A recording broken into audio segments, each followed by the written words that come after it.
میں دیکھوں گا کہ تجھے میرے علاوہ اور کون مزدوری پر رکھے گا. مزدور اللہ روزی دینے والا ہے اور وہی فراہم کرے گا، بندہ کچھ نہیں دے سکتا.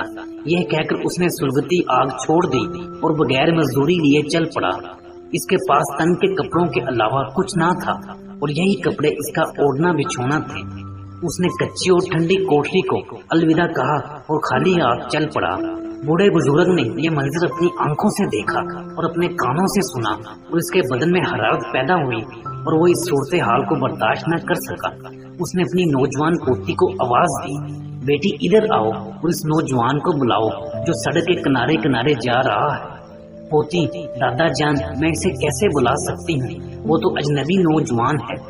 دادا، بیٹی جلدی کرو ورنہ وہ آنکھوں سے اوجل ہو جائے گا. نوجوان پوتی الیکٹرک سیڑھی کے ذریعے جلدی سے نیچے اتری اور مسکین مزدور کے پیچھے تیز سے دوڑنے لگی اور اسے راستے پر جا لیا اور اس سے کہنے لگی، معاف کرنا مسلمان برادر، میرا دادا آپ سے ملنا چاہتا ہے، آپ اس کے پاس چلیں.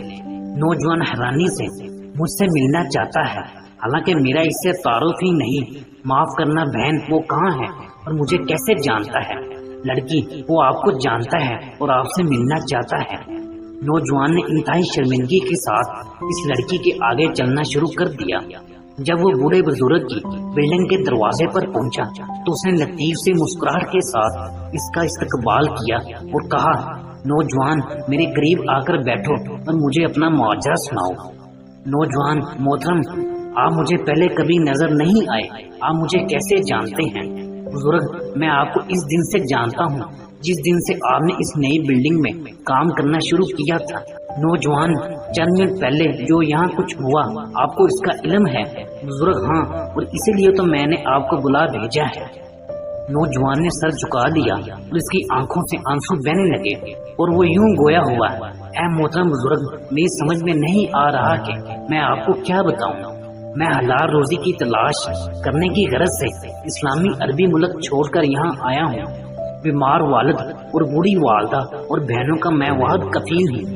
میں اپنی محنت کی اجرت کو اپنے اوپر خرچ کرنے کی بجائے ان کی طرف بھیجتا ہوں اور اس سلسلے میں جتنی مشقت برداشت کرتا ہوں اس کا آپ کو خوب علم ہو چکا ہے.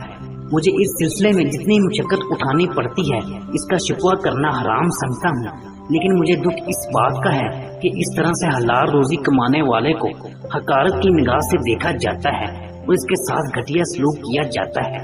اور یہ گھٹیا سلوک کرنے والے کوئی کافر یا ملحد نہیں بلکہ ہمارے مسلمان سیٹھ ہی ہیں. محترم بزرگ، اگر میں حرام طریقے سے روزی کمانا چاہتا تو مجھے وہ سہولت میسر آ سکتی تھی کہ بہت سارے منشیات فروشوں نے منشیات فروخت کرنے کے عوض مجھے بھاری بھرکم رقم اور میراث کا لالچ دیا، اور کتنی ساری بدکار عورتوں نے مجھے ورگلا کر اللہ کی اطاعت سے پھیرنا چاہا لیکن میں نے ان کے ہاتھ جھڑک دیے، اور کتنے سارے ڈاکوؤں نے مجھے مالداروں کے مال اور ان کی عزتوں پہ ڈاکہ ڈالنے کی ترغیب دی اور مجھے اپنا ساتھی بنانا چاہا لیکن میں ان کا ساتھی نہ بنا. اور جب کبھی وہ مجھے ملتے تو میں ان سے کنی کترا کر اللہ کے گھر میں عبادت کے لیے چلا جاتا اور وہاں جا کر دعا کرتا کہ اے اللہ مجھے حلال روزی عطا فرما کیونکہ میں حرام نہیں کھانا چاہتا. اس کے بعد میں قرآن کریم کی تلاوت کرتا تو اپنے دل میں سکون محسوس کرتا اور روزی کمانے کے لیے نکل پڑتا اور اس کی خاطر حلال کسب میں آر محسوس نہ کرتا، اگرچہ لوگ اسے کتنا ہی حقیر سمجھتے ہیں اور کم مزدوری کی وجہ سے اس کے قریب نہ جاتے ہیں. اس دوران شیخ نے اپنی پوتی سے عشاء کا کھانا لانے کا حکم دیا. وہ فوراً کھانا لے کر اپنے دادا جان کے پاس حاضر ہو گئی. حالانکہ وہ اجنبی نوجوان کی اپنے گھر میں موجودگی کی وجہ سے پریشان بھی تھی، لیکن شیخ نے نوجوان مزدور کو اپنے ساتھ کھانا تناول کرنے کی دعوت دی. جب نوجوان نے کھانا کھا لیا تو اللہ کا شکر ادا کیا اور واپس جانے کی اجازت طلب کی، لیکن شیخ نے اسے اپنے پاس بٹھا لیا اور اس سے میٹھی اور نرم گفتگو کرتے ہوئے کہا، اے نوجوان، تو نے جو یہ باتیں کی ہیں اگر سچ اور حق ہیں تو بہترین مسلمان ہے اور میں چاہتا ہوں کہ تیرے ساتھ رشتہ داری قائم کر لوں. نوجوان نے یہ سنا تو اس کا منہ کھلا رہ گیا کیونکہ نہ تو اس کے پاس کوئی اعلیٰ تعلیمی ڈگری تھی اور نہ اس کے پاس دولت کے انبار تھے اور نہ ہی وہ کسی اعلیٰ ادنا درجے کی کوٹھی کا مالک تھا اور نہ ہی اس کا کنبہ قبیلہ یہاں موجود تھا. اس نے نہایت حیرانی سے پوچھا، اے شیخ، آپ کس سے میری شادی کرنا چاہتے ہیں؟ شیخ نے کہا، اے میرے بیٹے، دنیا کی زیب و زینت پر تفاخر نے انسانوں کی قدر و قیمت مٹا دی ہے، جس کی پرداش میں اللہ نے ہمیں بھلا دیا ہے۔ اے میرے بیٹے، میں تیری شادی اپنی پوتی سے کرنا چاہتا ہوں تاکہ وہ اس دنیا میں تیری تنہائی اور وحشت میں تیری معاون ہو۔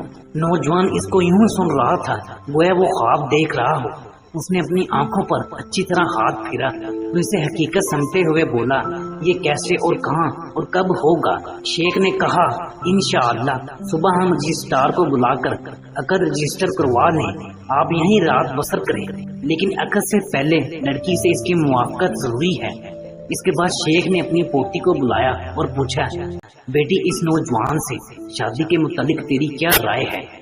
اس نے حیات سے اپنی نگاہیں زمین پر گاڑ دی اور خاموشی سے رضامندی کا اظہار کر دیا۔